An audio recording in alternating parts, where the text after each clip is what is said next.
عملنا مع بعض بسكوتات كتير، والنهارده هنعمل بسكوت البرتقال اللي معظمنا بيحبه. هيكون اخر فيديو معايا في نواعم العيد، سهل جدا واقتصادي جدا جدا. هنعمله كمان من غير مضرب ولا عجان، وكمان هنشكله بالكيس مقرمش ودايب جدا مع كوبايه الشاي بلبن وطبق الكحك قدام مسرحيه العيال كبرت، وكده يبقى العيد مية مية. يلا بينا نبدأ كده، بسم الله. زي ما اتفقنا من غير مضرب ولا عجان، هجيب الخلاط بتاعي، هحط فيه 2 بيضة بدرجة حرارة المطبخ، البيض تكون مخرجاه قبل ما تشتغلي فيه بساعة. هضيف عليهم 2 باكت فانيليا، عندي كمان نص كوباية من السمنة او الزبدة او خليط سمنة على زبدة على بعض، يعني مفيش مشكلة. تكون السمنة او الزبدة سايحة زي ما انت شايفة كده، لكن ما تبقاش سخنة خالص. هنضيف كمان عليها ربع كوباية من الزيت، يبقى كده عندي نص كوباية من الزبدة او السمنة عليها ربع كوباية من الزيت. هنضيف عليها كوباية الا ربع من السكر، لو حابة تضيفي كوباية براحتك. تمام كده، ده سكر حبيبات. وكمان هضيف معلقة كبيرة من بشر البرتقال ونص كوباية من عصير برتقال المركز بدون مية بدون سكر. يبقى هي برتقانة واحدة، هناخد البشر بتاعها وهنعملها عصير. لو انت بقى حابة تضيفي اسانس البرتقال هتضيفي نص معلقة صغيرة، او بودرة تانك بطعم البرتقال هتضيفي معلقة كبيرة. انا عن نفسي ما ضفتش خالص، اكتفيت بس ببشر البرتقال وعصير البرتقال المركز. بعد ما ضربتهم كويس جدا في الخلاط بالشكل ده، جبت بقى بولة تانية حطيت فيها 4 كوبايات من الدقيق متعدد الاستخدامات، هضيف عليها نص معلقة كبيرة من البيكنج باودر وما تكتريش، وكمان عندي رشة من الملح. هقلبهم بقى كويس جدا مع بعض علشان نوزع البيكنج باودر كويس جدا في الدقيق.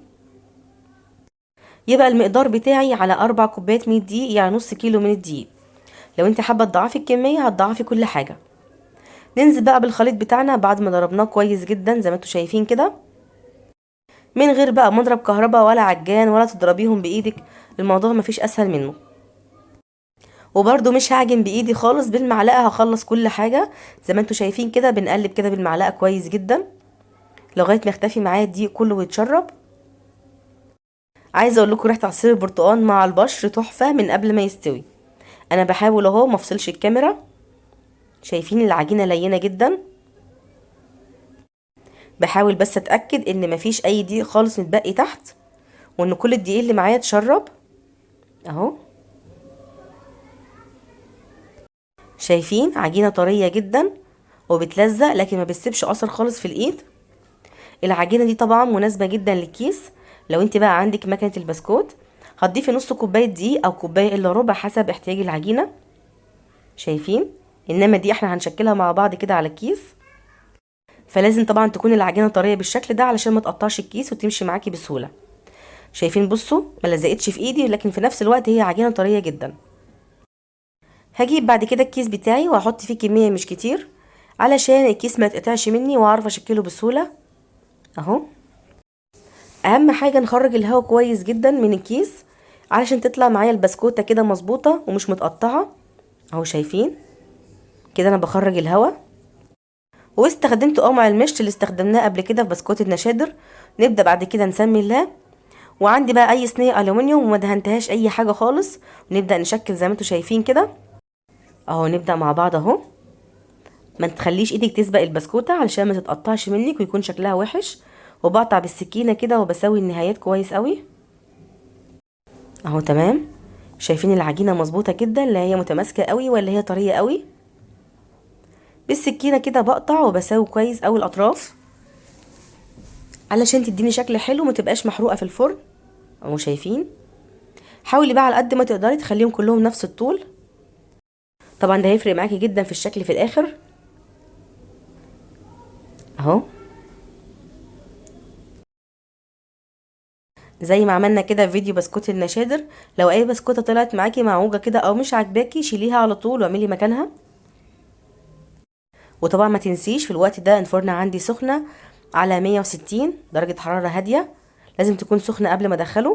لو عايزه بقى تعملي باي شكل تاني زي ما انت حابه براحتك، بس طبعا الشكل ده بيبقى هو اكتر شكل متعارف عليه يعني اهو. شايفين؟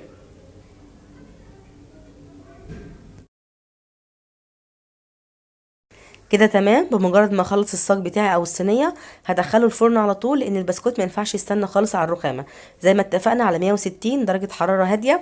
الشبكه عندي في الرف الوسطاني. اول ما بيستوي معايا ممكن ياخد معايا ربع ساعه او اكتر حسب حراره الفرن بتاعتي. هتلاقي البسكوته كده اخدت لون من تحت. هتطفئي الفرن وتولعي الشوايه علشان يحمر وشه من فوق بالشكل ده. وطبعا اول ما بتخرجيه من الفرن بيكون لسه طري، فانت ما تحاوليش تحركيه من مكانه علشان ما يتكسرش منك. شايفين بقى ما شاء الله النقشه زي ما هي، لا ساح مني ولا نفش ولا اي حاجه خالص، علشان البيكنج باودر وكل حاجه حطيناها كانت مظبوطه.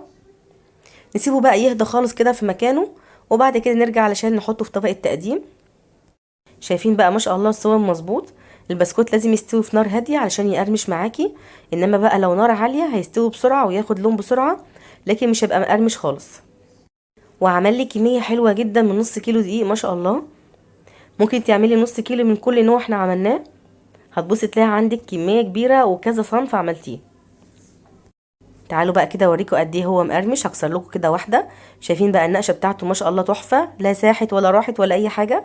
شايفين البسكوته مقرمشه جدا ازاي. اتمنى تجربوها حبايبي، وكل سنه وانتم طيبين يا رب. مع السلامه.